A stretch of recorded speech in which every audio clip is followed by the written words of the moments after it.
할아버지 고양충씨 목사, 아버지 고양명주 목사, 작은아버지 양치호 목사를 따라 3대째 목회를 이어가는 양진우 목사입니다. 화면 아래 구독하기를 눌러주시면 대단히 감사하겠습니다. 최근 헌법재판소라고 하는 원래 9명인데 1명이 임명됐고 8명이라는 머리통들 때문에 이 나라가 온 나라가 난리야. 그 아주 판결 간단하잖아요. 세상 천지의 모든 사람들이 다 텔레비전으로 생중계로 본 범죄를 그 판결을 안 해. 그것도 국회가 의결을 낸대. 근데 이게 뭐가 문제냐? 여러분 개요. 이 재발의 발등찍기라고 해서 헌법재판소가요. 이 헌법재판소가 언제 생겼느냐? 1987년도에 그 민주화운동 하고 나서 승리하고 나서 개헌을 할 때 이때 만든 거예요. 민주화운동 세력들이. 근데 요즘에 또 골치 아픈 게 뭐였어요? 공수처잖아. 공수처. 이 공수처도 민주화운동 세력들이 만든 거예요. 근데 오히려 지금 골탕 먹는 게 누구냐면 민주화운동 세력들이 골탕 먹고 있어. 그러니까 이게 뭐냐면 세상의 법은요. 사람이 만든 거예요. 그러면 그때는 옳고 지금은 틀려요. 그러니까 전 세계 지구상의 어느 나라가 선출된 권력은 삼권분립인 나라, 입법, 행정, 사법 그 중에 그 삼권분립이 된 나라 중에 선출된 권력이 딱 2개인데 뭐냐면 하나는 대통령하고 하나는 의회, 국회. 그러니까 국회에서 한 선출된 권력을 탄핵 결의하면 그걸로 끝이야. 전 세계 모든 나라가 다. 근데 이 대한민국은 희한하게 이 헌재하고 공수처를 만든 거야. 근데 그때는 민주화운동 세력이 맞았는데 지금 민주화운동 세력들이 오히려 헌재를 막 규탄하고 있어요. 그러니까 이게 뭐냐면 시대가 바뀌면 모든 것이 바뀌어요. 이것을 우리가 뭘 통해 볼 수 있냐면 하박국서. 하박국서 이 시대는요. 아수르가 엄청나게 강했던 시대인데 아수르가 이제 망하는 꼴을 보고 있네. 응? 이제 망하는 꼴을 보고 있어요. 이때 이제 그 요시야 왕 뒤를 이어서 이 여호야스하고 여호야김이라는 왕이 있었어요. 여호야김. 아주 이게 못된 왕이야. 우상 숭배하고. 근데 이제 요시야가 이제 망해 갈 때 이제 그쯤에 이제 이게 왜 그러냐면 전쟁을 많이 하면 국력을 소진하게 돼 있어요. 여러분 미국이 왜 저렇게 막 관세 높이고 그런 줄 아세요? 지들 전 세계에다가 이곳저곳 다 전쟁 간섭했거든. 우크라이나 전쟁부터 해서 이게 여러분 금방 해소되는 겁니까? 다 떼먹으려고 하는 거거든 전쟁은. 근데 회수가 안 되는 거라. 근데 어디다 뜯냐? 우방국들. 우방국들 화가 났어 지금. 미국 우방국들 화가 났다니까. 근데 아무튼 아수르가 이제 그 북이스라엘 멸망시켜요. 그래서 북이스라엘이 아웃돼. 북이스라엘. 그런데 이 남유다 요시야 왕이요. 어릴 때 왕이 올라거든. 그래서 이제 제사장들의 조언을 많이 받아들여요. 그래서 이제 이 사람이 열왕기하 22장 보면은 이 종교적 부흥을 많이 일으켜. 굉장히 좋은 그 종교 정책을 펴서 하나님 앞에 이쁨을 받는데, 근데 이 인간이 애굽왕 바로노가 오히려 올라가는 거를 여기를 거치니까 기분 나쁘잖아요. 어라 이것들 여기를 거쳐갖고 이렇게 가네. 그러니까 이거를 또 막으러 가. 그러니까 이 사람이 희한한 사람이야. 딸이 갔다니. 막으러 갔다가 지금 화살에 맞아 죽어버려요. 화살에 맞아서. 근데 이거를 하박국이 봤네. 그래서 뭐냐면 이런 질문을 해요. 왜 이렇게 의인은 죽어야 되죠, 주님? 그게 이제 입장이었죠. 남유다 민족들은 왜 북이스라엘 패망을 보고도 회개를 안 쳐, 주님? 왜 저 선한 왜 요시야 왕이 악한 놈들한테 왜 죽죠? 화살 맞아 죽죠? 이 요시야 왕 사후에 애굽왕 바론 느고가요. 국민들이 세운 여호아스 왕을 애굽으로 끌고 가. 그러니까 요시아의 아들이었죠. 여호아스가 여호아스를 끌고 갔다 애굽으로. 그러니까 이게 난리통이야 나라가. 이게 얼마나 복잡한 난리통입니까. 응? 근데 이제 그 뒤에 여호아스 왕 뒤에 이제 여호야김이라는 아들이 있어요. 이거는 이제 우리 선지서를 꾸준히 본 사람들은 이미 아유 또 얘기하시네. 아니 죄송하지만 안 본 사람들은 무슨 저기 방어 기도하는 줄 알아. 응? 그러니까 이제 이 본 사람들이 이제 눈에 익으니까. 그래서 성경은 이제 자꾸 눈에 익어야 이게 보는 거지. 응? 여러분 이 골프도요 자꾸 쳐봐야 돼. 익은 사람들이 있게 하는 거예요. 그래서 여호야김은 3년 동안 이 바벨론을 또 섬겨요. 바벨론 섬기면서 이제 온갖 악행을 막 행해요. 그러니까 어떻게 돼요? 바벨론 섬기다 보니까 애굽을 이제 이제 바벨론 결국 이제 이게 왔다리 갔다리 또예요. 왔다리 갔다리. 그러니까 이게 애굽도 미움받고 바벨론도 미움받고 이렇게 되네. 그러니까 여러분 하나님만 의지하고 꼿꼿하게 서 있었으면 하나님 지혜를 주셔서 이렇게 평정을 시켜줄 텐데 안 그랬던 거예요. 근데 결국은 그 바벨론 왕 느부갓네살 왕에 의해서 이것들이 잡혀가요. 그러니까 이 아수르 왕도 약화되고 애굽도 약화되고 이제 바벨론이 전 세계를 막 지배하는 그런 시대가 오죠. 그럼 이 바벨론이 막 이제 지배할 때 10,000명의 예루살렘 그 지도층들을 막 데려가요. 포로 끌고 가죠. 그러니까 이제 그 아들 이제 여호야김 다음에 그 여러분 기억나죠? 요시야, 여호아스, 여호야김, 여호야김, 시드기야. 그게 이제 남유다의 마지막 왕들이었잖아요. 기억 안 나시면 그 제 탓이 아니고 조상 탓입니다. 아무튼 이 바벨론으로 끌려가는 이 슬픈 일을 당하게 돼요. 근데 이제 이처럼 유당들이 힘도 제대로 쓰지 못하고 강대국들한테 당하던 이 시대였단 말이에요. 그러니까 하나님은 이스라엘 백성에게 긍휼을 베푸지 왜 긍휼을 베푸지 않으십니까? 그리고 이제 더 이상 유다는 하나님의 긍휼에 기댈 수가 없는 겁니까? 이렇게 질문한 거였어요. 자, 그래서 이제 하박국이 질문을 합니다. 첫 번째 질문은 뭐였어요? 왜 악인을 방치하십니까? 왜 악인을 방치하십니까? 왜 악인을 그냥 두십니까? 우리 이미 봤죠? 그 다음에 이제 두 번째 하나님의 응답 뭐였어요? 하나님 응답은 내가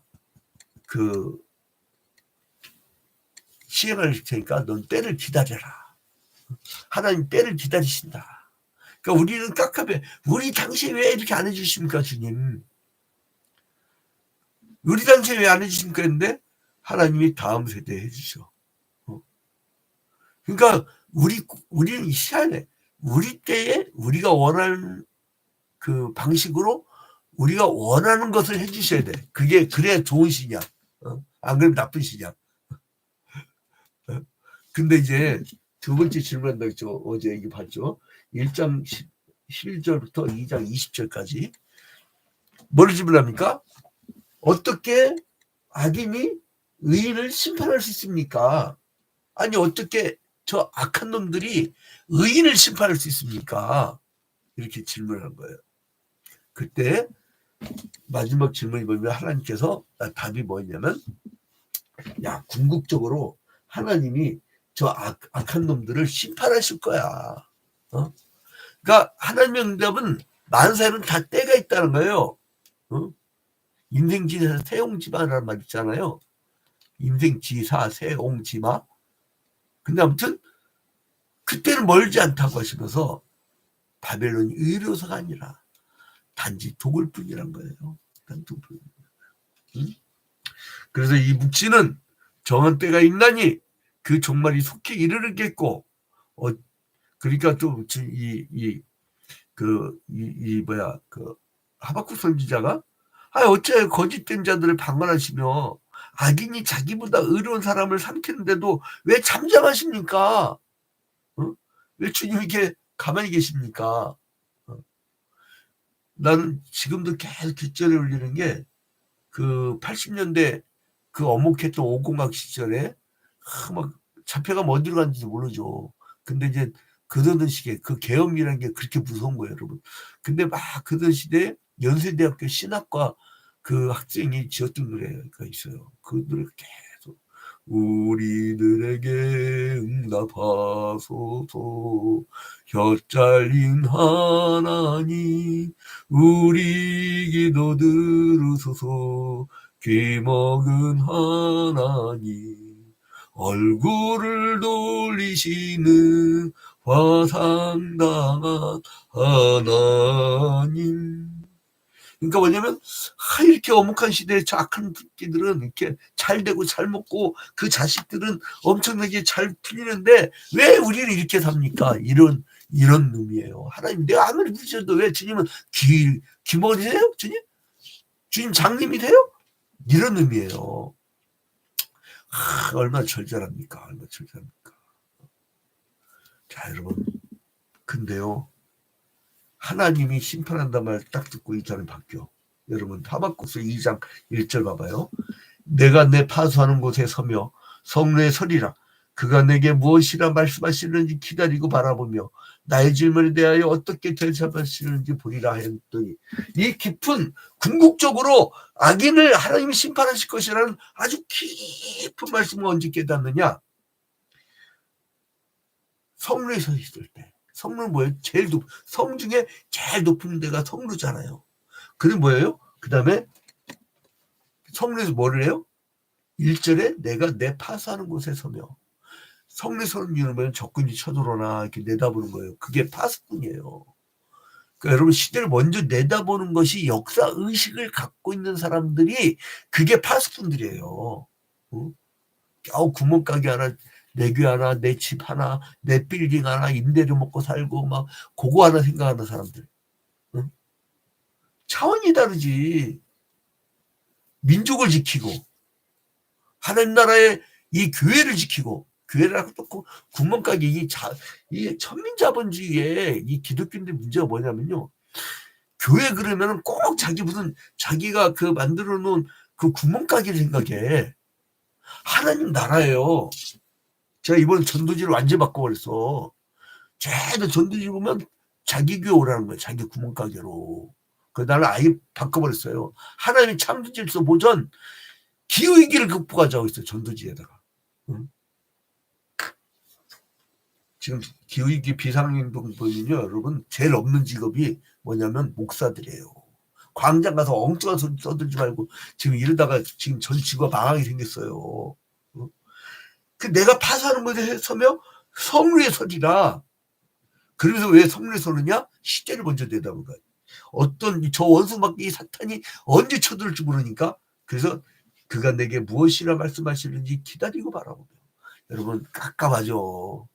우리 가정 저 자식들 저 말도 안 듣고 저 언제 바뀌나. 그리고 또 이 직장 생활하면서 언제 난 승진하나. 나는 뭐 이 사업은 왜 이렇게 깝깝한가. 기다리고 바라보며 하박국이 언제 깨닫느냐? 기다리고 바라보며 나의 질문에 대하여 어떻게 대답하실는지 보리라 했더니 비록 이 사람은요. 하박국은 원망불평. 처음에 첫 질문이 뭐였어요? 왜 하나님은 아기를 저렇게 가만히 놔둬요? 저 나쁜 놈이 왜 잘 돼요? 이렇게 질문했잖아요. 두 번째는 뭐였어요? 저 악한 놈이 왜 의인을 심판하고 지랄할 뻔했네. 저 악인이 의인을 왜 저렇게 심판하고 저래요? 라고 했던 사람이 그래도 하박국은 장점이 있었어요. 왜 하나님이 깊은 뜻을 깨달았느냐? 이 사람은 뭐냐면 내가 내게 무엇이라 말씀하시는지 기다리고 바라보며. 여러분 참 깝깝하죠. 바둑 둘 때 후르스 두는 사람이 더 잘 보거든. 근데 잘못 두고 있어. 막 끼어들고 싶어. 근데 자기가 끼어들었다가 대마가 잡혀. 뭐 대마불사? 오히려 이게 약점 잡히면 거꾸로 되는 거야, 거꾸로. 그 말이 틀린 거예요. 근데 아무튼 그런데 하나님 말씀이 틀려. 2절에 여호와께서 내게 대답하여 이르시되 너는 이 묵시를 기록하여 판에 명백히 새기되 달려가면서도 읽을 수 있게 하라. 이 묵시를 기록하는데 달려가면서도 읽을 수 있게 하라. 그래서 이 묵시는 정한 때가 있느니 그 종말이 속히 이르겠고 결코 거짓되지 않냐. 이거 뭐냐면요, 정한 때가 있는데 이 정한 때는 이 난리통 아수르가 강성해서 북이스라엘 멸망시키고, 그때 바벨론이 아수르 멸망시키고, 애굽이 이제 이 북쪽을 지내갖고 이제 바벨론 대항을 올라가려고 할 때, 그때 이 남유다에서 잘못 저항하다가 이 고난을 겪고, 그리고 막 그 난리통 아니야, 난리통. 근데 희한해요. 이 히브리인들의 그 땅의 지정학적 위치가요, 우리 한반도하고 비슷합니다. 한반도 비슷해요. 그래서 우리가 온갖 고난을 다 겪었던 역사예요. 지혜롭지 못하면 어느 한 나라 편에 서는 사람들이 먹어버려. 그러면 이 나라 끝장됩니다. 걔네들이 자기를 밝힐 것 같아요? 얼마나 많은 돈으로 지원받고 유학 다녀오고 그랬는데, 그걸 밀정이라, 밀정. 다 체크하고 있습니다, 이런 말들까지. 근데 아무튼 4절에 보니까 보라 그의 마음은 교만하며 그리스도에게는 정직하지 못하나. 자, 교만하고 정직하지 못한 이놈들 보지 말고, 자, 봐봐요. 4절 끝에 중요한 말씀이 나옵니다. 하박국서의 주제어예요. 4절 다시 읽습니다. 보라 그의 마음은 교만하며 그 속에서 정직하지 못하나 의인은 그의 믿음으로 말미암아 살리라. 야, 이게요, 종교개혁을 일으켰던 마틴 루터가 주제 성토로 삼았던 로마서 1장 16절부터 18절 17절 나오죠. 오직 의인은 믿음으로 말미암아 살리라. 이 구절. 그러니까 어디까지 된다고 온 거예요? 신약에 이 바울 사도가 오직 의인은 믿음으로 말미암아 살리라 하는 구절을 니들 행위 때문이 아니고 오직 의인으로 믿음으로 말미암아 살리라 하는 구절을 그거 이후에 또 이제 바울 사도 이후에 1500년 정도 지나고 나서 바로 마틴 루터가 얘기를 했고, 이 오직 의인은 믿음으로 말미암아 살리라라고 하는 구절을 지금 오늘날 우리가 쓰고 있어요. 우리는 그 중세로마 가톨릭 교회처럼 칠성례를 해가는 게 아니잖아요. 우리의 행위로 구원받는 것이 아니라, 그렇게 되면요 자기 자랑한다고, 인간들은 지지하는 줄 알고. 근데 왜 그렇게 하셨느냐? 아무도 자랑하지 못하게 하려고. 구원받은 걸 아무도 자랑하지 못하게 하려고. 그리고 이제 갈라디아서 3장 11절에 갈라디아서 3장 11절에 또 뭐라 합니까? 또 하나님 앞에서 아무도 율법으로 말미암아 의롭게 되지 못할 것이 분명하니 이는 의인은 믿음으로 살리라 하였습니다. 할렐루야. 그 다음에 히브리서 10장 38절에 히브리서 10장 38절에 나의 의인은 믿음으로 말미암아 살리라. 또한 뒤로 물러가면 내 마음이 그를 기뻐하지 아니하리라 하셨느니라. 의인은 믿음으로 살리라. 여러분, 믿음은요, 내가 어찌 감히 하나님을 믿어요. 하나님이 나를 믿어주는 거예요. 그래서 만세 전부터 나를 믿으니까 이 땅에서 이 구원 사역을 하도록 맡긴 거예요. 그 잠시 주님께 맡긴 일을 하다가 주님이 너는 이제 이 신체 사이클이 다 됐으니까 이 심장이 우심방 우심실 좌심방 좌심실 가운데 프리틴이 선거해서 밑에서 딱딱딱 10마이크로 암페어 전류 방진되다가 이 배터리 띡 하고 꺼져. 그러면 내 영혼은 낙원으로 가야 돼. 그때까지 어떻게든 믿음으로 사는, 그 믿음으로 사는 모습을 또 사람들한테 보여주는 그러한 삶을 살다가 이제 그 주님이 부르실 때에 가는 거예요. 여러분, 우리가 갈 날을 잘 준비하는 여러분 되시기를 주님의 이름으로 축원드립니다. 그리하려면 오늘도 믿음으로 사세요. 하나님을 믿고, 그리고 또 예수 그리스도 믿고, 예수 그리스도 믿으면 어떻게 된다고요? 너와 내 집이 구원을 얻으리라. 구원이란 것은 우리의 죄로부터의 구원도 있지만, 저는요 여기서 이 구원하다는 건져낸다는 거거든. 우리의 모든 육신의 모든 문제까지 다 구원해 줄 줄로 믿습니다. 그래서 믿음이 이깁니다. 믿음을 가진 자만이 이깁니다. 여러분, 오늘 귀한 믿음으로 승리하는 하루가 되기를 주님의 이름으로 축원드립니다.